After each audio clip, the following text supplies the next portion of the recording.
નમસ્કાર દર્શક મિત્રો, હું છું રાહુલ અને તમે જોઈ રહ્યા છો ઓનલી ઓફિસર. મિત્રો, આજે વાત કરવાની છે 3 એપ્રિલનું જેટલું પણ કરંટ અફેર્સ બને છે તેની વિશે આ વિડીયોની અંદર ચર્ચા કરવાની છું. તો મેક શ્યોર કે વિડીયો તમે લાસ્ટ તક જોતા રહો. અને મારા નવા દર્શક મિત્રોને જણાવવાનું કે તમે હજી સુધી મારી ચેનલને સબસ્ક્રાઇબ ન કરી હોય તો અત્યારે જ આ સબસ્ક્રાઇબના લાલ બટનને ક્લિક કરો અને બાજુના ઘંટી બટનને દબાવો, જેથી સવારના 5 વાગે કરંટ અફેર્સના વિડીયો તમને તમારા મોબાઈલ પર મળી રહે. આ નીચે વિડીયોની નીચે ડિસ્ક્રિપ્શનમાં આ વિડીયોની પીડીએફ ફાઇલ નીચે દીધેલી છે, જ્યાંથી ડાઉનલોડ કરી લેજો. એકદમ ફ્રી છે, તમારે મને એક પણ રૂપિયો ચૂકવવાની જરૂર રહેશે નહીં. અને આજનો વિડીયો મિત્રો પસંદ આવતો એઝ અ રિક્વેસ્ટ કે આજનો વિડીયોનો ટાર્ગેટ છે 600 લાઇકનો ટાર્ગેટ છે, તો અત્યારે જ આ લાઇક બટન પર ક્લિક કરવા વિનંતી. તો મિત્રો, આજનો વિડીયો સ્ટાર્ટ કરી તો મિત્રો સૌથી પહેલો પ્રશ્ન આવે છે, મોસ્ટ ઇમ્પોર્ટન્ટ પ્રશ્ન છે. તો શું છે પ્રશ્ન?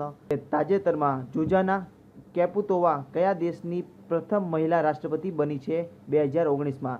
તો તાજેતરમાં જુજાના કેપુતોવા તાજેતરમાં પ્રથમ મહિલા રાષ્ટ્રપતિ બની છે. તો કયા દેશની? તો સ્લોવાકિયા દેશની. કયા દેશની મિત્રો? સ્લોવાકિયા દેશની તાજેતરમાં પ્રથમ મહિલા રાષ્ટ્રપતિ બની છે. તેનું નામ શું છે? તો જુજાના કેપુતોવા તે મહિલાનું નામ છે.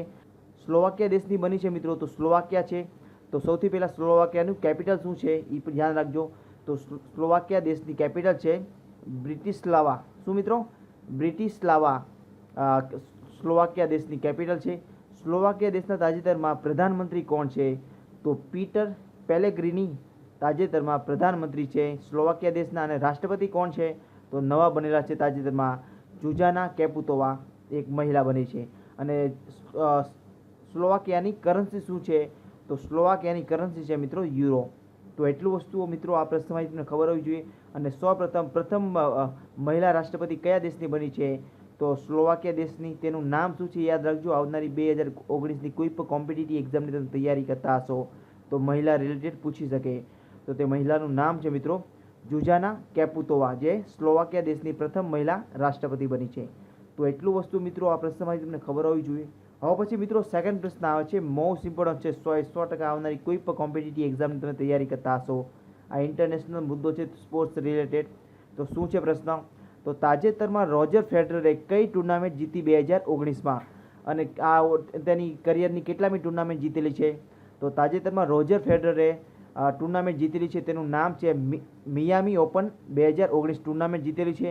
અને તેના કરિયરની 101મી ટુર્નામેન્ટ જીતેલી છે તાજેતરમાં રોજર ફેડરર. હવે મિત્રો આપણને પ્રશ્ન થશે કે આ રોજર ફેડરર છે, તો તમે ટીવી સ્ક્રીન ઉપર જોઈ રહ્યા છો, આ છે રોજર ફેડરર, જેથી તમને આઈડિયા આવે કે કયો વ્યક્તિ કઈ રમત સાથે સંકળાયેલો છે. તો રોજર ફેડરર છે તો કઈ રમત સાથે સંકળાયેલો છે? તો ટેનિસ સાથે સંકળાયેલો છે રોજર ફેડરર. અને પુરુષ વર્ગમાં તેણે તાજેતરમાં આ મિયામી ઓપન 2019 ટ્રોફી જીતેલી છે, ટેનિસ સાથે સંકળાયેલો છે. અને કયા દેશનો ખેલાડી છે એ પણ યાદ રાખજો. કોમ્પિટિટિવ એક્ઝામમાં પૂછી લે કે કઈ રમત સાથે કયો ખેલાડી સંકળાયેલો છે અને કઈ જગ્યાથી બિલોંગ કરે છે. તો રોજર ફેડરર એ સ્વિટ્ઝરલેન્ડનો ખેલાડી છે. અને કઈ રમત સાથે સંકળાયેલો છે? તો ટેનિસ રમત સાથે સંકળાયેલો છે. અને તેણે કોને હરાવીને આ મિયામી ઓપન 2019 ટ્રોફી જીતેલી છે? તો જે વ્યક્તિને હરાવ્યો છે તે છે અમેરિકાનો જોન ઇસ્નર. કોણ મિત્રો? જોન ઇસ્નર, જે અમેરિકાનો ખેલાડી છે, તેને હરાવીને મિયામી ઓપન 2019 ટ્રોફી જીતેલી છે આ રોજર ફેડરરે. હવે મિત્રો આપણને પ્રશ્ન થશે કે 4 પ્રકારના ગ્રાન્ડ સ્લેમ રમાય છે. ઘણીવાર કોમ્પિટિટિવ એક્ઝામમાં પૂછી લીધું છે, IAS-IPSની એક્ઝામમાં પણ પૂછાણા છે આ પ્રકારના પ્રશ્નો. અને PSI PIની એક્ઝામમાં અને બિન સચિવાલયની એક્ઝામમાં, તલાટી કમ મંત્રીની પણ એક્ઝામમાં પૂછાણા છે કે જે 4 પ્રકારના ગ્રાન્ડ સ્લેમ રમાય છે તે કઈ સિરીઝમાં રમાય છે? નંબર 1, નંબર 2, નંબર 3 કેવી રીતના રમાય છે ગ્રાન્ડ સ્લેમ, જે ટેનિસ સાથે સંકળાયેલા છે આ ટુર્નામેન્ટ? તો કઈ ટુર્નામેન્ટ રમાય છે ગ્રાન્ડ સ્લેમ? તો ઓસ્ટ્રેલિયન ઓપન રમાય છે સૌથી પહેલાં, ત્યારબાદ ફ્રેન્ચ ઓપન રમાય છે, ત્યારબાદ ત્રીજા નંબર પર રમાય છે વિમલ્ડન, અને ત્યારબાદ ચોથા નંબર પર આવે છે US ઓપન. આ જે 4 ટુર્નામેન્ટ રમાય છે ગ્રાન્ડ સ્લેમ જે ટેનિસ રમતમાં, તે નંબર વાઇઝ રમાય છે. પહેલાં ઓસ્ટ્રેલિયન ઓપન જ રમાય છે, ત્યારબાદ ફ્રેન્ચ ઓપન રમાય છે, ત્યારબાદ વિમલ્ડન રમાય છે અને US ઓપન રમાય છે. તો આ સિક્વન્સમાં જરૂરથી રાખજો, જેથી તમને આઈડિયા આવે કે કઈ રમત કેવી રીતના રમાય છે. તો ઓપન ગ્રાન્ડ સ્લેમ 4 પ્રકારના છે, ઓસ્ટ્રેલિયન ઓપન, ફ્રેન્ચ ઓપન, વિમલ્ડન અને US ઓપન. તો એટલું વસ્તુ મિત્રો આ પ્રશ્નમાં તમને ખબર હોવી જોઈએ. હવે પછી મિત્રો સેકન્ડ પ્રશ્ન આવે છે, મોસ્ટ ઇમ્પોર્ટન્ટ, 100% આવનારી કોઈ પણ કોમ્પિટિટિવ એક્ઝામની તમે તૈયારી કરતા હશો, આ જરૂરથી પ્રશ્ન પૂછવાનો છે. તો તાજેતરમાં RBIની સ્થાપના દિવસ ક્યારે ઉજવવામાં આવી 2019માં? તો તાજેતરમાં 1 એપ્રિલના રોજ આરબીઆઈની સ્થાપના દિવસ ઉજવવામાં આવી. શા માટે? કારણ કે 1 એપ્રિલ 1935ના રોજ આરબીઆઈની સ્થાપના કરવામાં આવી હતી. આરબીઆઈની સ્થાપના દિવસ ક્યારે છે? 1 એપ્રિલ 1935ના રોજ આરબીઆઈની સ્થાપના થયેલી છે. હવે મિત્રો આરબીઆઈ છે તો સૌથી પહેલાં લોગો જોઈએ આરબીઆઈનો. તો આ રહ્યો, તમે ટીવી સ્ક્રીન ઉપર જોઈ રહ્યો છો આરબીઆઈનો લોગો. હવે આરબીઆઈનો લોગો છે તો તાજેતરમાં સ્થાપના દિવસ ઉજવવામાં આવ્યો છે 1 એપ્રિલના રોજ. તો કેટલામો સ્થાપના દિવસ ઉજવવામાં આવ્યો છે 2019માં? તો 84 વર્ષ થઈ ગયા છે આરબીઆઈને સ્થાપી. તેના 84 વર્ષ પૂરા થઈ ગયા છે તાજેતરમાં 1 એપ્રિલના રોજ. હવે આરબીઆઈ છે તો ઘણીવાર કોમ્પિટિટિવ એક્ઝામમાં પૂછી લે છે કે આરબીઆઈનું ફૂલ ફોર્મ જણાવો. તો આરબીઆઈનું મિત્રો ફૂલ ફોર્મ છે રિઝર્વ બેંક ઓફ ઇન્ડિયા. શું? રિઝર્વ બેંક ઓફ ઇન્ડિયા આરબીઆઈનું ફૂલ ફોર્મ છે. આરબીઆઈની હેડક્વાર્ટર કઈ જગ્યાએ છે? તો આરબીઆઈનું હેડક્વાર્ટર છે મુંબઈમાં છે. તાજેતરમાં ગવર્નર કોણ છે? યાદ રાખજો, કોમ્પિટિટિવ એક્ઝામમાં પૂછી લેશે કેમ કે તાજેતરમાં નવા બનેલા છે ગવર્નર આરબીઆઈના. તો કોણ છે? તો તાજેતરમાં નવા ગવર્નર છે શક્તિકાંત દાસ. કેટલામાં નંબરના છે? તો 25મા નંબરના ગવર્નર છે શક્તિકાંત દાસ. અને કયા અધિનિયમને ધ્યાનમાં રાખીને આરબીઆઈની સ્થાપના કરવામાં આવી છે? તો અધિનિયમ 1934ને ધ્યાનમાં રાખીને આરબીઆઈની સ્થાપના કરવામાં આવી છે. હવે આરબીઆઈ ભારતમાં હોવી જોઈએ બેંક, તે કોને કયા કમિશનને ધ્યાનમાં રાખીને અથવા તો કોના દ્વારા આ સજેશન આપવામાં આવ્યું હતું કે આરબીઆઈ સ્થાપવી જોઈએ? તો હિલ્ટન યંગ કમિશનની મદદથી આ આરબીઆઈની સ્થાપના કરવામાં આવી હતી. તો કયા કમિશનની મદદથી આરબીઆઈની સ્થાપના કરવામાં આવી હતી? થોડુંક ડીપમાં પૂછી લઈ ક્લાસ 1-2માં. તો યાદ રાખજો કે હિલ્ટન યંગ કમિશનની મદદથી આરબીઆઈની સ્થાપના કરવામાં આવી છે. અને પહેલાં હેડક્વાર્ટર કઈ જગ્યાએ હતું આરબીઆઈનું?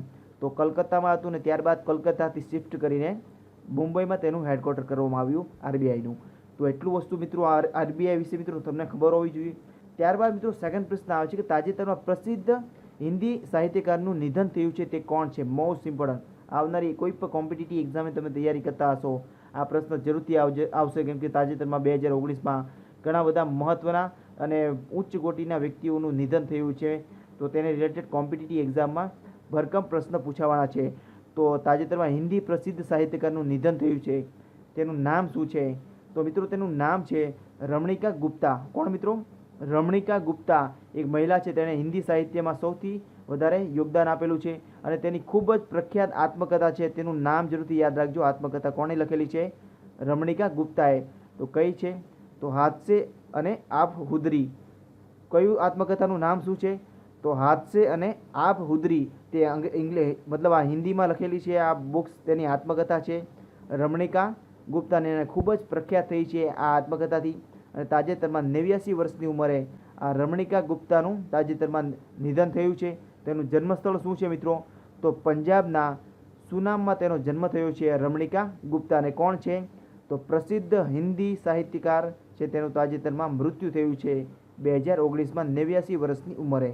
તો એટલું વસ્તુ મિત્રો આ પ્રશ્નમાં તમને ખબર હોવી જોઈએ. અને આ રમણીકા ગુપ્તા વિશે પૂછશે તો આની બહારનો એક પણ પ્રશ્ન નહીં હોય તેવી 100% હું ખાતરી આપું છું. ત્યારબાદ મિત્રો સેકન્ડ પ્રશ્ન આવશે મોસ્ટ ઇમ્પોર્ટન્ટ. 100% આવનારી કોઈ પણ કોમ્પિટિટિવ એક્ઝામમાં આ પ્રશ્ન પૂછાશે. તાજેતરમાં એક ટ્રોફી જીતેલી છે કોઈ વ્યક્તિએ. તો તાજેતરમાં વિક્ટર એક્સેલન્સ એટલે કઈ ટ્રોફી જીતેલી છે 2019માં? તો તેનું નામ છે ઇન્ડિયન ઓપન 2019 જીતેલી છે. જે ડેનમાર્કનો ખેલાડી છે આ વિક્ટર એક્સેલસેન. તેણે ઇન્ડિયન ઓપન 2019 જીતેલી છે તાજેતરમાં 2019માં. અને કઈ રમત સાથે આ ઇન્ડિયન ઓપન ટુર્નામેન્ટ સંકળાયેલી છે? તો બેડમિન્ટન ટુર્નામેન્ટ રમાયેલી છે તેને જીતેલી છે વિક્ટરે, જે ડેનમાર્કનો ખેલાડી છે. બેડમિન્ટન છે તો તમે ટીવી સ્ક્રીન ઉપર જોઈ છો આ છે બેડમિન્ટન રમત, જેને આપણે શુદ્ધ ભાષામાં ગુજરાતીમાં કહેવામાં આવે મિત્રો તો ફૂલ રેકેટ આપણે ગુજરાતીમાં કહીએ તો બેડમિન્ટન ટ્રોફી જીતેલી છે તાજેતરમાં ડેનમાર્કના ખેલાડી વિક્ટર એક્સેલસેને.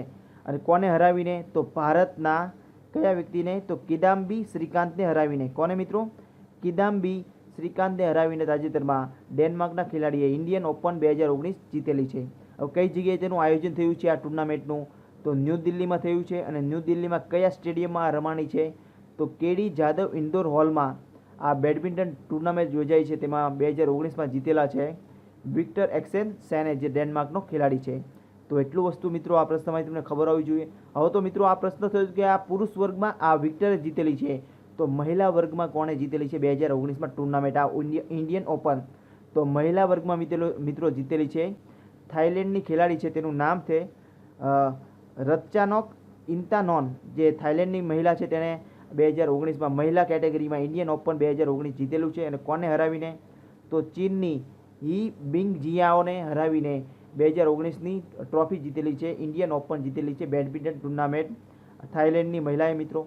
તો એટલું વસ્તુ મિત્રો આ પ્રશ્નમાંથી તમને ખબર હોવી જોઈએ. અને ત્યારબાદ મિત્રો સેકન્ડ પ્રશ્ન આવે છે કે મોસ્ટ ઇમ્પોર્ટન્ટ 1000% આવનારી કોઈ પણ કોમ્પિટિટિવ એક્ઝામની તમે તૈયારી કરતા હશો તો આ પ્રશ્ન 100% નહીં પણ 1000% આ પ્રશ્ન પૂછાશે 2019ની ક્લાસ 1, 2, 3, 4ની એક્ઝામમાં. તો શું છે પ્રશ્ન? તો તાજેતરમાં ભારતની ત્રીજી સૌથી મોટી બેંક કઈ બની છે ભારતમાં? તો તેનું નામ છે બેંક ઓફ બરોડા. કોણ મિત્રો? તમે ટીવી સ્ક્રીન ઉપર જોઈ રહ્યો છો, આ છે બેંક ઓફ બરોડા. તે ભારતની સૌથી વધારે તો સૌથી મોટી બેંક બની છે બેંક ઓફ બરોડા. શાના માટે? કારણે આ ટોપિક મુદ્દો તાજેતરમાં ટ્રેન્ડિંગ કરી રહ્યો છે. તો બેંક ઓફ બરોડાનું એક કારણ છે મિત્રો કે તાજેતરમાં દેના બેંક અને વિજયા બેંક બંને મર્જ થઈ ગઈ છે બેંક ઓફ બરોડામાં. કઈ બેંકમાં? તો બેંક ઓફ બરોડામાં કઈ બેંક મર્જ થઈ ગઈ છે, મતલબ મિક્સ થઈ ગઈ છે? તો દેના બેંક અને વિજયા બેંક એ જોડાઈ ગઈ છે બેંક ઓફ બરોડા સાથે. તેથી બેંક ઓફ બરોડા તાજેતરમાં ભારતની સૌથી મોટી ત્રીજા નંબરની બેંક બની ગઈ છે ભારતમાં, બેંક ઓફ બરોડા. હવે આપણને પ્રશ્ન થશે કે બેંક ઓફ બરોડા ત્રીજા નંબર પર છે તો પહેલા અને બીજા નંબર પર કોણ છે? તો પહેલા નંબર પર આવે છે મિત્રો SBI, મતલબ સ્ટેટ બેંક ઓફ ઇન્ડિયા પહેલા નંબર પર છે. અને ત્યારબાદ બીજા નંબર પર છે HDFC બેંક. કોણ મિત્રો? અને ત્રીજા નંબર પર છે આપણી બેંક ઓફ બરોડા, જે તાજેતરમાં ભારતની સૌથી ત્રીજા નંબરની સૌથી મોટી બેંક બનવા પામી છે. હવે બેંક ઓફ બરોડાની વાત થઈ છે મિત્રો, તો બેંક ઓફ બરોડા છે તો બેંક ઓફ બરોડાની સ્થાપના ક્યારે થયેલી? તો 1908માં બેંક ઓફ બરોડાની સ્થાપના થયેલી છે. અને કોના દ્વારા આ બેંક ઓફ બરોડા સ્થાપવામાં આવી હતી બેંક? તો તેનું નામ છે સયાજી રાવ ગાયકવાડ ત્રીજાએ આ બેંક ઓફ બરોડાની સ્થાપના કરેલી હતી. અને બેંક ઓફ બરોડાનું હેડક્વાર્ટર કઈ જગ્યાએ છે? તો ગુજરાતના વડોદરામાં આ બેંક ઓફ બરોડાનું હેડક્વાર્ટર છે. તો આપણી કોમ્પિટિટિવ એક્ઝામ રિલેટેડ પૂછી શકે કે બેંક ઓફ બરોડા કઈ જગ્યાએ તેનું હેડક્વાર્ટર છે? તો વડોદરામાં છે. અને કોના દ્વારા બેંક ઓફ બરોડા બેંક સ્થાપવામાં આવી? તો સયાજી રાવ ત્રીજાએ. કોણ મિત્રો? સયાજી રાવ ગાયકવાડે ત્રીજા વ્યક્તિએ આ સ્થાપેલી છે મિત્રો. તો એટલું વસ્તુ મિત્રો આ પ્રશ્નમાંથી તમને ખબર હોવી જોઈએ. અને આજના વિડીયોમાં તમને સૌથી સારામાં સારો પ્રશ્ન કયો લાગ્યો તમારે મને નીચે કોમેન્ટ બોક્સમાં લખીને મને મોકલવાનું છે, જેથી મને પણ આઈડિયા આવે કે મારા સ્ટુડન્ટ કઈ વસ્તુ પર સૌથી વધારે ફોકસ આપે છે. તો એઝ અ રિક્વેસ્ટ કે તમારા આન્સર નીચે કોમેન્ટ બોક્સમાં જરૂરથી લખજો. ત્યારબાદ મિત્રો કાલના વિડીયોનો પ્રશ્ન હતો કે રાજસ્થાનનો સ્થાપના દિવસ તાજેતરમાં ક્યારે ઉજવવામાં આવ્યો હતો? 2019માં. તો સાચો આન્સર છે 30 માર્ચના રોજ. ત્યારબાદ મિત્રો સેકન્ડ પ્રશ્ન હતો કે દુનિયામાં પ્રથમ 5G કઈ જગ્યાએ શરૂ કરવામાં આવ્યું છે, અથવા તો કયા શહેરમાં શરૂ કરવામાં આવ્યું છે દુનિયામાં સૌપ્રથમ વાર? તો સંઘાઈ, જે ચીનમાં આવેલું શહેર સંઘાઈમાં દુનિયામાં સૌપ્રથમ વાર 5G ચાલુ કરવામાં આવ્યું છે. ત્યારબાદ મિત્રો સેકન્ડ પ્રશ્ન હતો કે દૂધ સફેદ રંગનું હોય છે તેનું કારણ શું હોય છે? તો તેમાં કસીન હોય છે. ત્યારબાદ મિત્રો હળદર પીળા રંગની કેમ હોય છે તેનું કારણ શું છે? તો તેનું કારણ હોય છે કુર્કુમિનની મદદથી આ હળદર પીળી દેખાય છે. તો ઘણા બધા સ્ટુડન્ટે આનો સાચો આન્સર આપેલો છે મિત્રો. તો થેન્ક યુ સો મચ મિત્રો. આવી રીતે ફીડબેક કરતા રહેજો જેથી મને પણ વધારે મોટિવેશન મળે અને તમારી માટે નોન સ્ટોપ ડેલી બેઝ પર આવા કરંટ અફેર્સના વિડીયોઝ તમારી માટે લાવતો રહું. તમારો કોઈ પણ ડાઉટ્સ હોય, કોઈ પણ સુઝાવ હોય તો નીચે કોમેન્ટ બોક્સમાં જરૂરથી લખજો. 24 કલાકની અંદર તમારો હરેક પ્રોબ્લેમનું સોલ્યુશન મળી જશે મારી ચેનલ પરથી એકદમ ફ્રી. તમારે મને એક પણ રૂપિયો ચૂકવવાની જરૂર રહેશે નહીં. અને તમારા માઇન્ડમાં કોઈ પણ મોટિવેશન વર્ડ હોય તો જરૂરથી લખજો. એઝ એક થેન્ક યુ લખીને પણ જરૂરથી મોકલજો. અથવા તો ગ્રેટ જોબ અથવા તમારા માઇન્ડમાં કોઈ પણ મોટિવેશન વર્ડ હોય જરૂરથી લખજો, જેથી મને પણ વધારે મોટિવેશન મળે અને તમારી માટે નોન સ્ટોપ સવારના 5 વાગે તમને વિડીયોઝ મળી રહે એવી હર મુમકિન કોશિશ કરીએ મારી ચેનલ પરથી એકદમ ફ્રી મિત્રો. તમારે મને એક પણ રૂપિયો ચૂકવવાની જરૂર રહેશે નહીં. અને આજનો વિડીયોનો ટાર્ગેટ છે મિત્રો 600 લાઇકનો. મને ખબર છે કે તમે જલ્દ સે જલ્દ 600 લાઇકનો ટાર્ગેટ પૂરો કરી દેશો. તો એઝ અ રિક્વેસ્ટ કે આ 600 લાઇકનો ટાર્ગેટ પૂરો કરી દો, જેથી ગુજરાતના કોઈ ગરીબ છોકરા સુધી આપણો વિડીયોઝ તેના સુધી પહોંચી જશે, જેથી કોઈ ગરીબ છોકરાની તમને દુઆ મળે છે મિત્રો. તો વિના સંકોચે અત્યારે જ એક લાઇક બટન પર ક્લિક કરો વિનંતી. અને મારા નવા દર્શક મિત્રોને જણાવવાનું કે તમે હજી સુધી મારી ચેનલને સબસ્ક્રાઇબ ન કરી હોય તો અત્યારે જ આ સબસ્ક્રાઇબના લાલ બટનને ક્લિક કરો, જેથી સવારના 5 વાગે કરંટ અફેર્સના વિડીયોઝ તમને તમારા મોબાઈલ ઉપર મળી રહે. અને બાજુના ઘંટી બટન દબાવવાનું ભૂલશો નહીં. જો તમે ઘંટી બટન દબાવવાનું ભૂલી જશો તો સવારના 5 વાગે મારા વિડીયોઝ તમને મળશે નહીં. તો એઝ અ રિક્વેસ્ટ કે આ ઘંટી બટન દબાવતા જજો. ત્યારબાદ મિત્રો કાલના વિડીયોના મતલબ આજના વિડીયોના પ્રશ્ન છે કે PSLV C-45 એ રોકેટે કેટલા નેનો સેટેલાઇટ લોન્ચ કર્યા છે તાજેતરમાં 2019માં? તો PSLV C45 તો ઓપ્શન છે 25, 26, 27 અને 28. ત્યારબાદ મિત્રો સેકન્ડ પ્રશ્ન આવે છે કે PSLV C45 કઈ જગ્યાએથી લોન્ચ કરવામાં આવ્યું છે ભારતમાં? તો શ્રી હરિકોટાથી, બેંગ્લોરથી, ઓરિસ્સાથી અને APJ અબ્દુલ કલામ દ્વીપથી. ત્યારબાદ મિત્રો સેકન્ડ પ્રશ્ન આવે છે કે ભારતમાં સૌથી વધારે બાળ વિવાહમાં સૌથી વધારે બીજું રાજ્ય કયું બન્યું છે એક રિપોર્ટ મુજબ? તો ઓપ્શન છે ગુજરાત, રાજસ્થાન, ત્રિપુરા અને તમિલનાડુ. ત્યારબાદ મિત્રો સેકન્ડ પ્રશ્ન આવે છે કે સુલતાન અઝલન શાહ કપ 2019 કોણે જીતેલો છે? તો સુલતાન અઝલન શાહ કપ જીતેલો છે કોણે? તો ઓપ્શન છે સાઉથ આફ્રિકા, દક્ષિણ કોરિયા, ભારત અને ચીન. અને જો મિત્રો તમે ડેલી બેઝ પર મારા કરંટ અફેર્સના વિડીયોઝ મિત્રો જોતા હશો તો તમે આનો આન્સર સરળતાથી આપી શકશો. તો એઝ અ રિક્વેસ્ટ કે તમે આનો આન્સર નીચે કોમેન્ટ બોક્સમાં જરૂરથી લખજો. તમારો કોઈ પણ ડાઉટ્સ હોય, કોઈ પણ સુઝાવ હોય તો 24 કલાકની અંદર તમારો હરેક પ્રોબ્લેમનું સોલ્યુશન મારી ચેનલ પરથી મળી જશે. એકદમ ફ્રી, તમારે મને એક પણ રૂપિયો ચૂકવવાની જરૂર રહેશે નહીં. અને આજનો વિડીયો ટાર્ગેટ છે ખાલી 600 લાઇકનો. મને ખબર છે કે તમે જલ્દ સે જલ્દ 600 લાઇકનો ટાર્ગેટ પૂરો કરી દેશો.